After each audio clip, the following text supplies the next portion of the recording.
Hello everyone, Revan619 here. I hope you're all doing very well.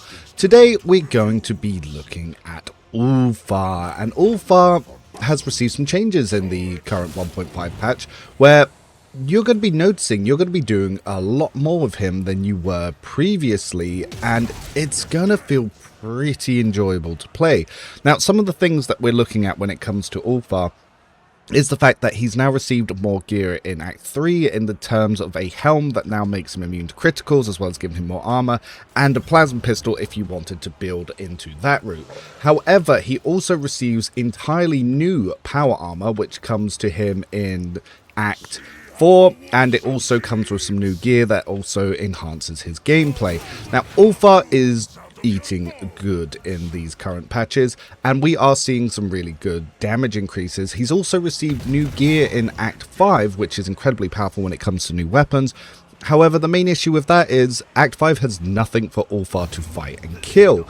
Besides that, however, it's a great time to be Ulfar. They've reworked his base build using some ideas I suggested. Not everything I suggested, but a good chunk of them. So you are seeing a lot more when it comes to Ulfar, and you will be noticing that he is a lot more effective than he previously was.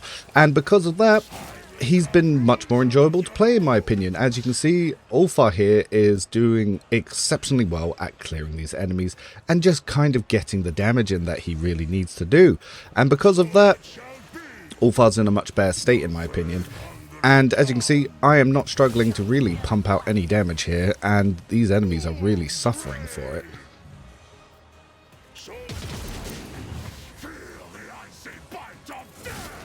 So yeah, getting in some really nice damages. But what you're really going to notice when it comes to Ulfar is as he gets his upgrades coming in a little bit later. So just some early damage that you'll see Ulfar pop off here. Obviously, it's not from a officer bring it down extra turn, so he's not going to be clearing the battle as well as he could have been.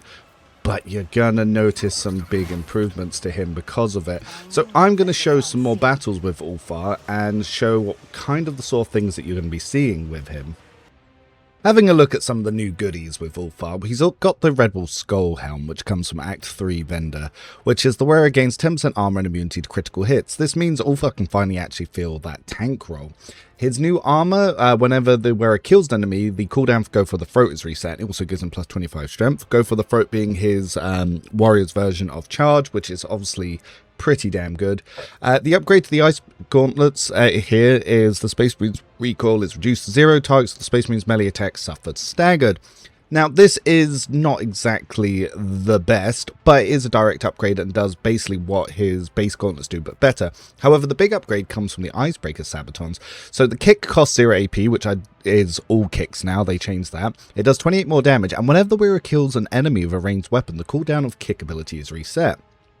This means Ulfar has more access to using Destroyer from the melee, as well as increasing his attack economy and versatility. So you combine this with something like the slicing symbol, and you can very easily set up a lot of high movement to clear the battlefield. Some of Ulfar's chainswords got a slight little rework, and the Untainted Sacrament now has a nice heroic looking version, but that's going to come in later. For this build, I'm actually going to be using the Annihilating Astartes Bolter. This can build up an extra 200% critical damage, because that's where the current cap is for that. And because Ulfar is a tactical marine, he's not a devastator, so trying to build him like Argenta is actually going to be where you're going to start to see some issues. But as you can see, this is Ulfar's combat stats before buff, so he has very high strength even though he is a soldier and doesn't really boost melee very much. However, with Arms Master, you can use that to get a melee kill to reset his the cost of his burst to 1 AP, and with 1 AP burst, Ulfar is very effective. So if we look at what we can do here, we're going to do the usual of giving over some Cassia buffs to Ulfar and getting the combat going. So I'm going to set this up on the boss here. I'm going to group up some enemies so Ulfar can have some fun times attacking them, but we obviously don't want to move the boss out of the zone. So let's pop them over more here. I am going to throw out... well, I was going to say I was going to throw out an iron grenade, but it looks like I've not thrown them on Ulfar this time around. So what I'll do, actually, is I'll just try to catch this at the back to give some stat debuffs, because I've got Grenadier, but I forgot to set up some armor penetration grenades. However, Ulfar, luckily himself, has one, so he can throw that out here, because it's obviously not going to count for it. Now, because I'm using Bring It Down first, I do not want to use Reckless Rush, because then I'll lose that for the main turn. However, I am going to try and get in and see what we can do with knocking some enemies down with some of these attacks. So if I can guarantee a melee kill, this will help give us 1 AP burst. So I'm going to try and see who is the weakest enemy here, and it is going to be this chap here. Perfect. So getting that single hit kill there has given us a 1 AP burst. So with a 1 AP burst, we can then take that to build up some versatility. And then we can use the kick, which is going to be free this round, followed by another 1 AP burst. And that's been some good use, and because of another kill, we get another kick. Which then, when we come back to Cassia, and then we give Ulfar his finest hour, we can then start setting ourselves up to be doing more. And now, if we go back to Ulfar, we're going to need to get another melee kill in order to keep this gravy train going. So we're going to look around to see where's the weakest enemy here. So we've got some enemies that look like they could be prime targets for this. And we also want to start using some of these range attacks. So if we're looking at Ulfar now, as you can see, he has some exceptional stats coming in from these buffs. So we also now have the advantage of being able to have 1 AP on these attacks. And because we went in for that charge there, we are going to want to finish him with the melee just to reset our bursts. So now our bursts are going to be a lovely 1 AP, which we can then set up to start doing some damage and building up some extra attack power. And then by switching between burst fires and kicks, we are going to keep building that up. So we've not got our rapid fire here because it looks like I'd already previously used that, but that's okay. One thing I am going to do is I am going to use Devastating Attack on the boss here. And then we're going to want to try and keep building up some versatility and getting in some damage. If we can use Ulfar's Heroic Act, which we just got there, obviously getting the higher rate of fire is going to be quite beneficial to us, and we're going to want to keep building up versatility and going for these slightly weaker enemies so we can keep building that up. Because we want efficient attack economy, we want to be killing whatever's the weakest to be resetting all of Ulfar's stuff here. So the more versatility, the more Ulfar's going to do.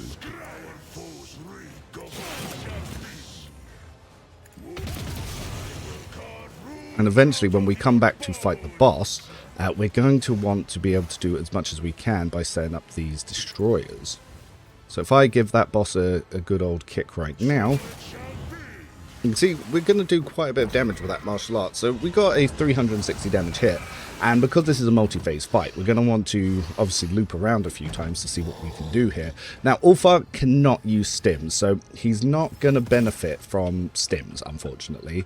But he is going to see a lot of benefit coming in other places.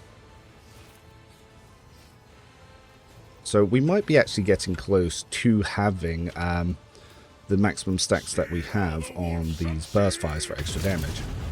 So if we have a little look at that, we can already check to see if we've done it. So not quite yet, we still got 140. But as you can see, Ulfar at the moment has 24 versatility, so he is building that up very nicely.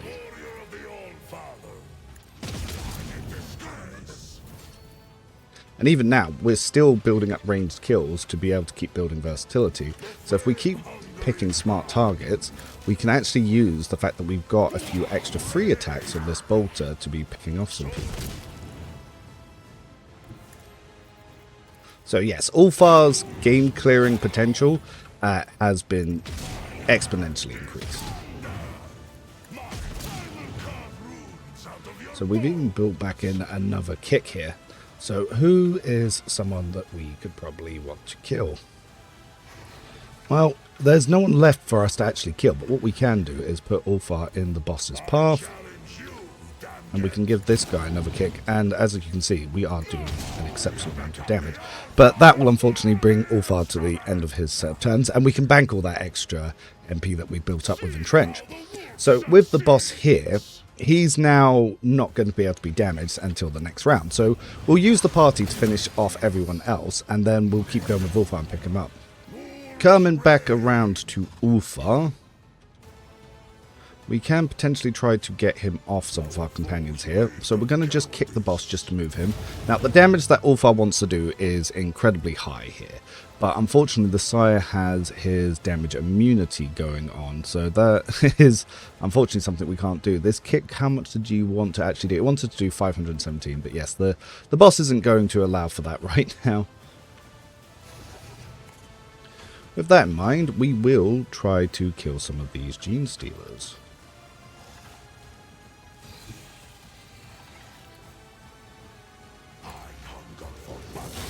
So as you can see, Ulfar doing a good 900 damage on that hit, which was just fantastic. His burst fires, you're going to see the bullets themselves, going up to 700 here from some of these shots, building up some extra damage. And this is also going to be resetting our kick, so we're going to be building up quite a bit of very nice damage. And we've still got all that versatility that was coming in from before. And we should be able to even take a full rapid fire here.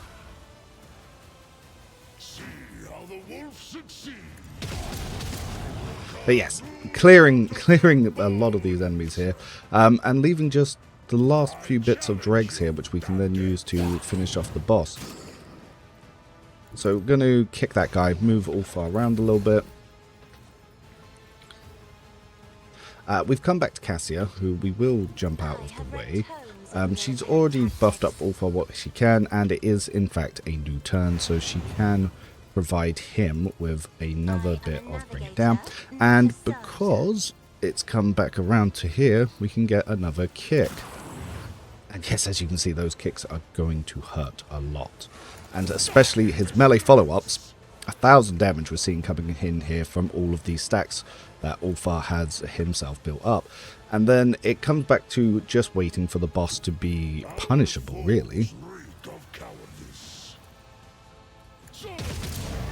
Whom currently is taking nothing from burst, but what I am going to do is just throw in a couple of little extra hits. As you can see, Ulfar wants to do a lot of damage here. Coming back around to Ulfar, we get a main turn, and as you can see, the Sire here is not in a good state.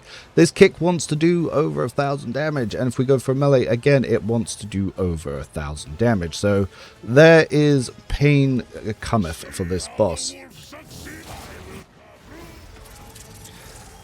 And as you can see, Ulfar's high mobility and his high use of attack economy can really help him build up. And if we look at the numbers that we just saw on that last hit, so yes, that last hit coming in from Ulfar for 1693. Naturally, he doesn't have access to some huge damage boosts like Malpain Shroud or even rate of fire gear that could make him even better. However, Ulfar's doing what he needs to do, and this is obviously not with his best melee weapons. So again, off these 1 AP hits for up to 2k, that is quite a lot for a soldier, and as you saw with some of his burst fire shots, he was getting up to 700 to 1000 on a burst fire, so that can be easily a 5k burst, and maybe even 10k if you're hitting the right enemies, which you can see in some of the bigger boss battles when they can take some of those. So you are seeing a big upgrade to Ulfar, and he's much more effective at clearing the map. Like I said, Ulfar this time around is not a devastator. He is a tactical marine, and building him as such, a grey hunter, especially with the boost that you can pick in from your allies here with like Litany of Hatred, and just coming around and doing a lot of stuff with obviously degraded defense stacks being built up, and then all of his soldier talents coming in like Reverend Slaughter, the Annihilating Astartes Bolter, and other things like that, and especially being able to put in Melee Destroyer, which will then apply to his kicks, and because we can reset his kicks, we're seeing a lot more use from that.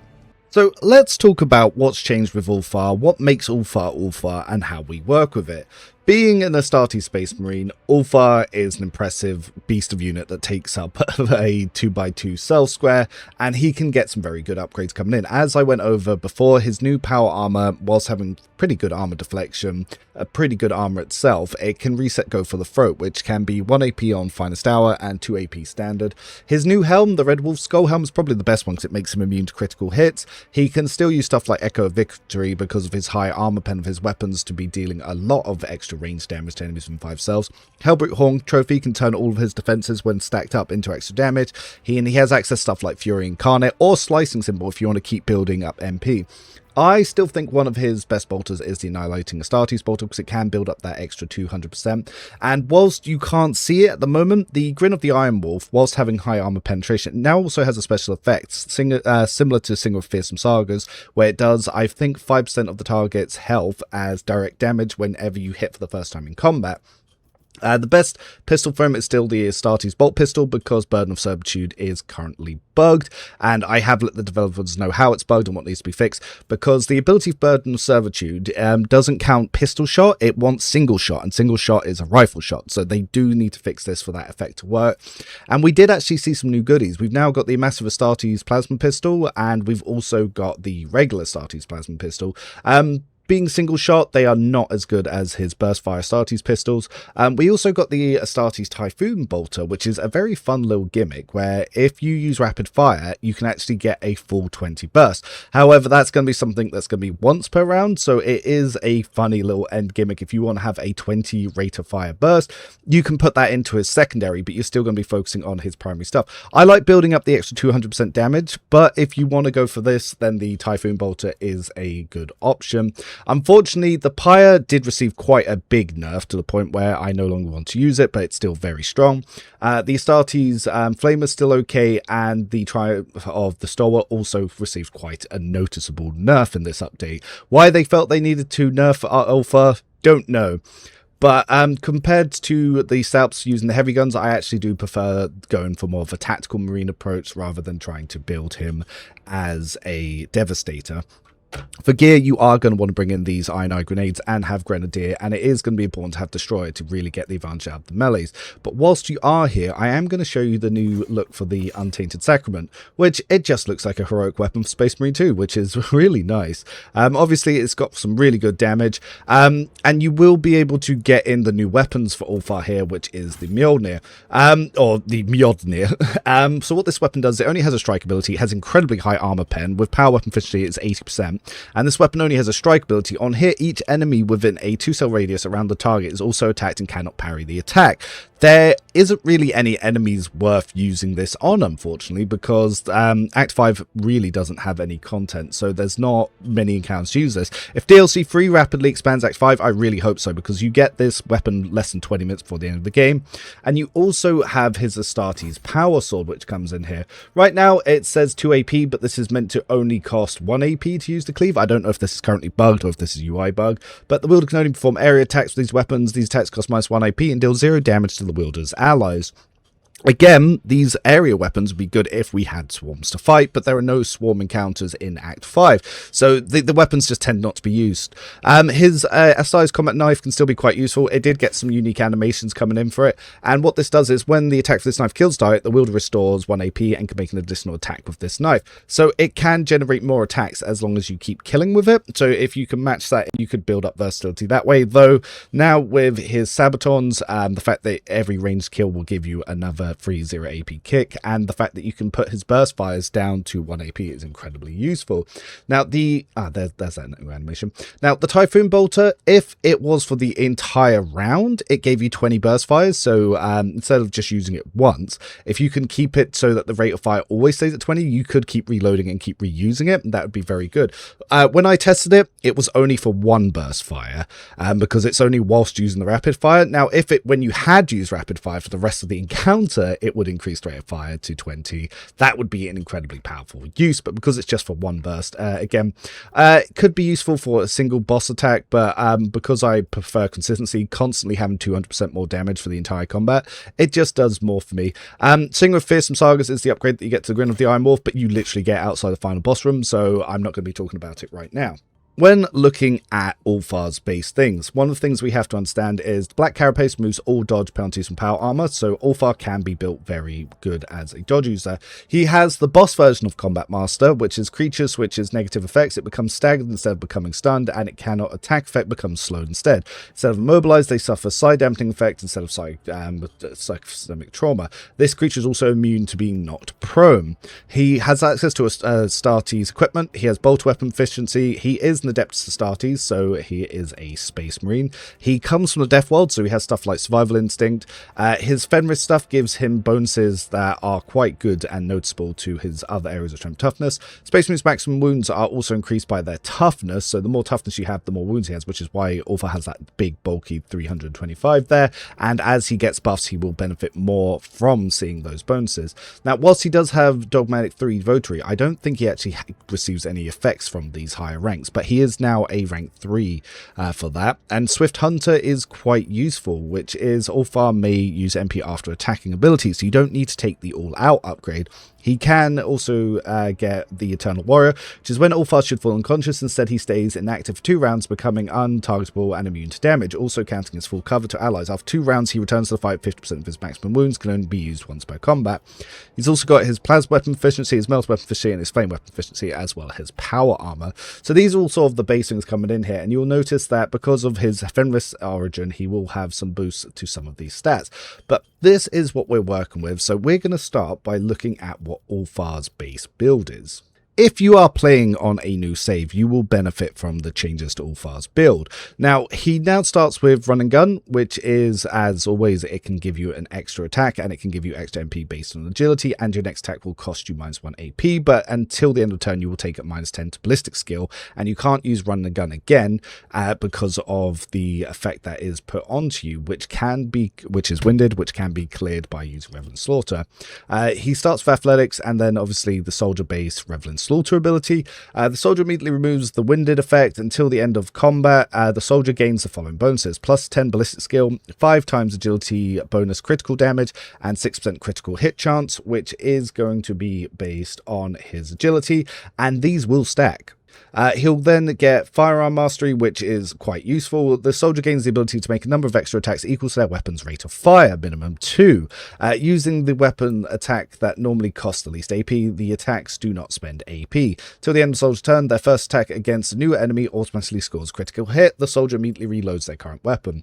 He gets Fired Up as well, which is when the soldier deals damage, their critical damage is increased by 1% till the end of combat, so that's very good for burst weapons. Agility, Rapid Reload coming in here, more agility, Controlled Shot. He then gets Ballistic Skill and then Dueling Mastery. He then takes Rack and Rune, which is very nice to see early on because that will proc quite a lot. Gets Athletics. Firearm Mastery Upgrade 2, which is until the end of combat, the soldier's rate of fire is increased by 30%. He then gets Alacrity, which is something that will increase his agility every time he's shooting, so that can also feed into his other bonuses.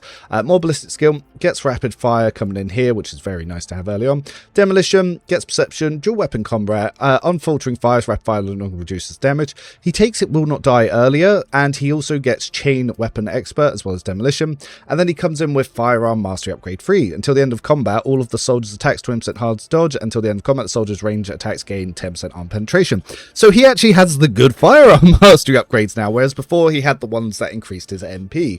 I did get a lot of these changed by speaking with the developers, as Starrock did note it in the last developer stream. Coming into Ulfar's Tier 2, he is locked to a Versatility Arch-Militant, and he has some of his levels preset, and then we get to take over from level 20. So Versatility, for those who don't know the mechanic, whenever the Arch-Militant uses an attack that is of a different type from the previous attack, the Arch-Militant gains a stack of Versatility. Valid attacks are single shot, melee attack, single target, or burst, area melee, area ranged, or ranged burst. The Arch-Militant gains 3 weapon skill and Ballistic Skill for every stack of Versatility. If the Arch-Militant has 4 more stacks of Versatility, the Arch-Militant deals an additional 10 plus weapon skill bonus % damage, or the same with Ballistic Skill bonus damage, whichever is highest. He then gets Kick, which is always 0 AP now, so the fact that Sabatons tell you that they make them 0 AP when they're already 0 AP is kind of redundant. I would like to see that effect change. Maybe the first one in the round restores 1 AP or something, but who knows. The Arch-Militant makes a melee attack with a kick dealing 26 damage, so this is going to be tough plus strength bonus instead of weapon damage. This attack does not count towards the attack limit per turn and counts as a single melee attack for the purpose of versatility. This attack cannot be parried and will push the target 2 cells away. I've been told it can be parried, so who knows. He also has the martial upgrade. The kick must the target kick must pass toughness resistance test with a -5 penalty, which is 2 times the Arch-Militant strength bonus, or fall prone for 1 round. Steady superiority then comes in, which is until the end of combat, the Arch-Militant can make an additional attack each turn, including 1 additional attack on the turn the heroic act was used. The first attack after using this ability and each turn afterwards costs 0 AP, so good for attack economy increase, though I would use Firearm Mastery first and probably steady superiority on the second round with certain upgrades. I then take AP increase, ballistic skill increase. I get always ready, so he starts with 2 stacks of versatility. Build into toughness, because that's going to be very useful for later. We get wildfire, so the Arch-Militant's next attack this turn will cost 0 AP and will not count towards the attack limit. It's normally 3 AP, but the cost of this is reduced by -1 AP for every 4 stacks versatility. And Bolt Weapon Expert will make our bolt weapons have 10% more arm penetration, which is more than 10% damage. Athletics, then Broad Expertise is going to be very useful here. Whenever entering combat, the Arch-Militant gains 2 times ballistic skill bonus weapon skill and a 2 times weapon skill bonus to the other way. So weapon skill and ballistic skill get increased by each other, so it's very good to start that off for building that up for versatility and your extra damage. They are direct boosters to your versatility damage. Perception, Brutal Hunter, which is default characters gain 15% critical hit chance, get targets with bleeding effect or with 50% their maximum wounds. Arms Master is very good here. Killing an enemy with a melee attack makes all the Arch-Militant's ranged attacks this turn cost -1 AP, and vice versa, does not stack. This means you can do 1 AP area attacks or 1 AP burst attacks if you've killed with the other one, so it's very good to build up, and kick will count towards that for a melee kill as long as it's not the pushback that kills them. Athletics, Agility, Steady Superiority upgrade 4, which is the Arch-Militant can use both acts of the Arch-Militant's type, so you can use the warrior or soldier as well as using steady superiority. As far as I'm aware, this also counts for Blade Dancer. More awareness. Flash Fire is the upgrade for Wildfire, which is it drops it down to 3 stacks instead of 4, so that means you can get to the use of using it for 1 AP after your first attack in round 1. Toughness, Regular Combat Master, which enemies gain no melee superiority bonus against the character. Reckless Rush coming in here because it's always good to generate the extra MP. And if you have stacks versatility, you get 3 more versatility when using it.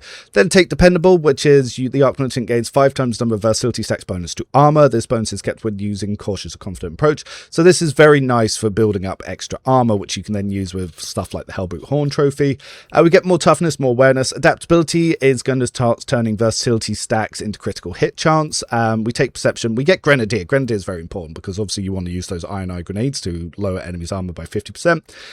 And then we take Steady Superiority Upgrade 2. Until the end of combat, every attack grants a stack and 2% bonus critical hit chance. And the reason I go for that one is mostly because, extra MP don't really care about, and stack and dodge I don't care about. And I don't really care about the other Vanguard style effect either. Looking at Exemplar, we start to really get going, and you'll be probably in these levels when you recruit Ulfar to begin with. As always stated, at rank 1, I take Eagle for Battle because that gives you 2 extra action points, which does include Finest Hour on turn 1. However, if you wish to take Destroyer first, feel free to move Destroyer to here because it is fantastic for melee builds.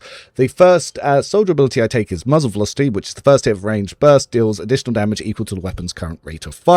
Athletics, Critical Versatility, which will start turning the versatility stacks into bonus critical damage, and which is very nice as you keep building that up over a round.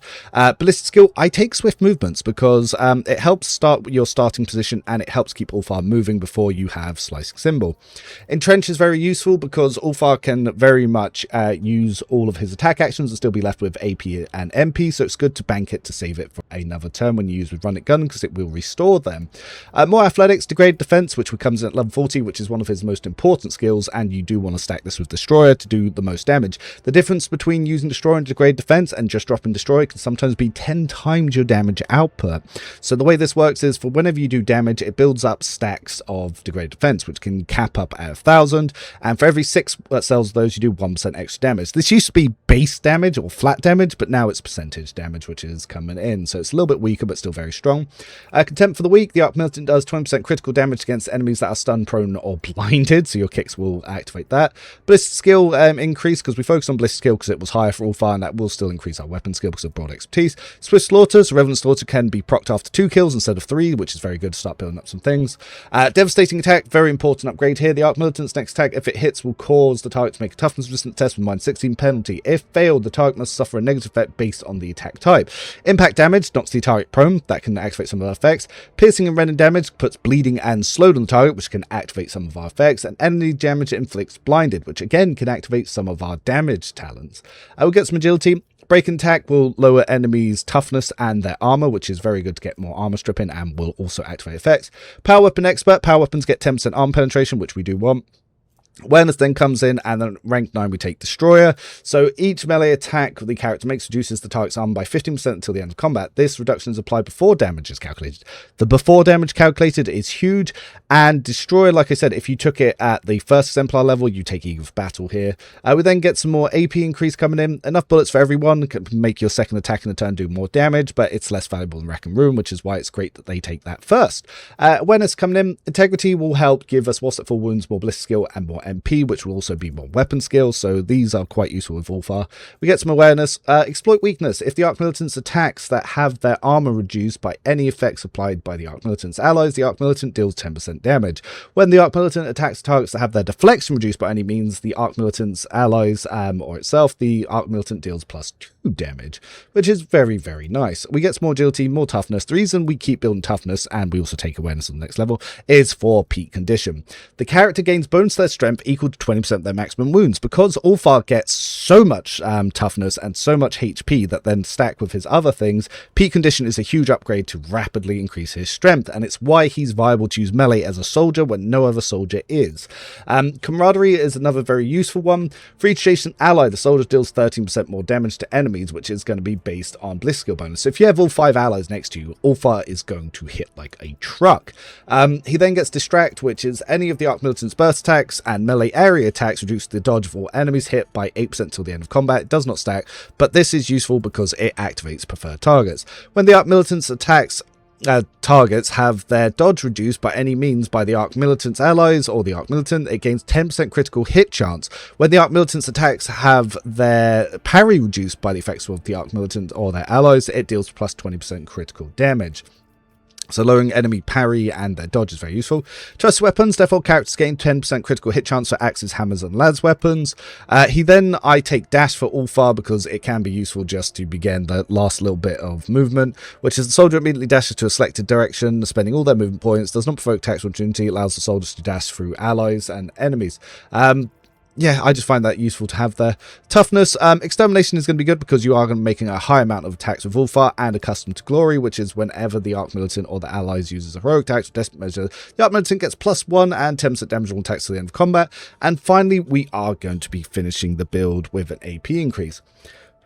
Before the next section, I warn you now, and I warn you again, there are going to be spoilers for the end boss, so do skip to the alternative section down below, pause the video, and just skip to this section that I will put as boss spoilers, so you can avoid that, because I want to show off what some of the just raw melee damage, just constantly hitting with his axe, will do, which is very impressive considering the fact that Ulfar is a soldier, not a warrior or a blade dancer. This section of the video will contain spoilers for the final boss, so if you do not want to see that, do skip ahead to the next section below, and I'll give 5 seconds before we go ahead with that. Okay, you guys are warned. So, looking at the final boss here, we're going to see what Ulfar can really be adding in with this. So we have set Ulfar up here, and we're going to use his Relentless Rage, and I'm going to give the boss a little bit of a kick to first start building up some versatility. For some reason, I can't stand to this area to get the benefit of both zones, which is kind of where I want to be. But what I am going to do is I am going to use a Wildfire to then set up Rapid Fire and set up Devastating Attack. Now, the reason I am doing all of this is to get the full benefits going in with this burst, and then we're going to kind of see what we can do when it comes to hitting this boss and the sort of damage Ulfar can put out onto it. So his shots are coming in quite nicely, And unfortunately, no matter how I try to position this, I've always struggled to actually get the go for the throat to work on the boss. I think it can't actually target him. But what I am going to do with Ulfar is show some of the damage that you can just do with his endgame melee as you build up hits. So first hit coming in with 800, then 1000, then 1100.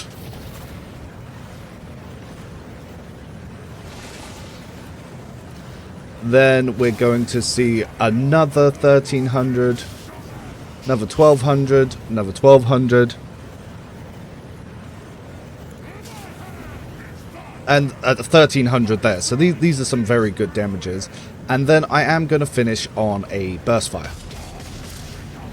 which unfortunately does trigger the boss's final immunity phase. So those 700 shots that were going to come in there, unfortunately the final boss did trigger. But I'm pretty sure Ulfar could have kept going to do some very nice things with that. But yes, no, the boss's final immunity phase is going to make it so that Ulfar actually can't finish him off. But he is going to be pretty guaranteed to be killed by anyone else, especially with the amount of armor strip that's then just come in and absolutely devastated the boss. To the point where even though Ulfar's lost his turns, and he wasn't even getting benefits from, say, Argenta's Litany of Hatred, which would have also allowed him to do a great deal amount to the boss. So, yes, it's very impressive what you're going to be seeing Ulfar doing. And if I just give him a quick little finish with Argenta here, yeah, this boss, yeah, he's done so. Thank you all for hanging in there. We have made it to the end where we're going to talk about some of the alternatives and the sheet stuff.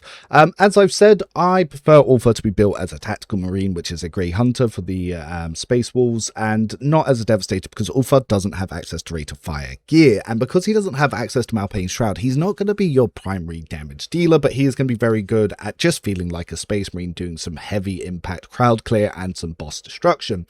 Like I said, he will do everything he needs to do for unfair to one-turn encounters. He just won't have those big extra over damage numbers that we'd love to see posted on Reddit.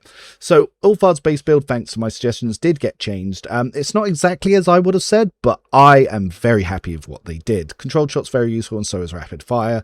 And yes, getting rid of stuff like trajectory stuff and cover based talents, which he couldn't use anyway, is very good. So Ulfar's base build has been improved drastically. Chain Weapon Expert does force you along the route, but you will use chainswords in Act 3 when you first recruit Ulfar, and you'll probably be using them until the end of Act 4, so I have no issues with Chain Weapon Expert, though I think the talent itself could be buffed, but that's a completely different conversation. The only areas where I'd suggest that you might want to consider changing is, like I said, depending on your playstyle, you either take Eager for Battle at 36 or you take Destroyer. Destroyer going into greater defense for that boss will allow Ulfar to just shred that encounter, but Eager for Battle will make it easier for you to control your AP management, so it's up to you what you'd like to do. As for gear, Invigorating Resolve will make Ulfar unkillable, Slicing Symbol will make it so that he can clear the battle the best, and Fury Incarnate is just good to see some big numbers for the boss at the end of the game. His new armor, Might of Fenris, yep, I do think that is the best one, and same with his Red Wolf Skull Helm. Empress Justice would be more useful if we had more enemies fight in Act 5, where chances are we could have been shooting allies, but we're just not going to end up doing that. Pair Holster, by the way, is absolutely fantastic because it can give him a free 0 AP burst, but on this current build, I just had so many people competing for it that he did not use it. But if you, say, did a Wildfire burst with Ulfar's pistol, it would actually give you a 0 AP burst that you could use on his normal attack, so to keep that in mind. Yep, there's no reason not to use his upgrade to the gloves and his boots, which you get in the lab in Act 4, which is the same place you get the armor.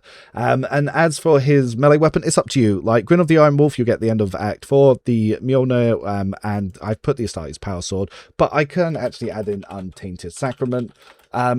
Because there's no reason not to. But again, these are all items that come in very late to the game that you're not going to use for most of it because there's just no content in Act 5. Ulfar's biggest issue that he has right now is we need Act 5 content, so hopefully DLC will fix that. Skill options, it's going to be mostly what you want, but it's typical soldier stuff. I do have variants that you can use with the Plasma Pistol, but for me, I feel like the Plasma Pistol version is noticeably weaker, so it isn't one that I would build into because feel the power difference. Burst is just better than plasma pistols, even with all the plasma pistol upgrades. Yes, it can increase your attack economy, but it does less. It just still does less. But people who want buildings that you can. And I've also put in a version with his flamer. Like I said, flamers did get nerfed, but you can still use it, and it will. Ulfar is actually the strongest area user in the game, so you can go with that. And I haven't actually built for Devastator because there was no reason to build Ulfar as a Longfang Devastator, simply because he doesn't have Ray of Fire gear. Argenta will always do more impressive damage numbers because she has access to Ray of Fire gear and her Corruptor Helm, as well as her Litany of Hatred. Ulfar will do very well paired with Argenta. Having Ulfar and Sister Bow together is fantastic because Litany of Hatred will boost Ulfar. So if you do want to see some impressive numbers, do make sure you get Argenta to use Litany of Hatred. And that's going to be the video. If you found this helpful and you're happy to see what's been done with Ulfar, obviously leave a like, share the video if you want to with anyone. There will be shorts of this coming at some point. Leave a comment, let me know how you feel about the changes, and I'll see you all in the next video. I'm sure I'll have a live stream at some point, and yeah, I look forward to recruiting Ulfar on it, and then eventually, after we coming up with Mirashi, we will then start be doing some Rogue Trader builds. But I'm Rem619, thank you for stopping by as always, and I will look forward to seeing you all soon.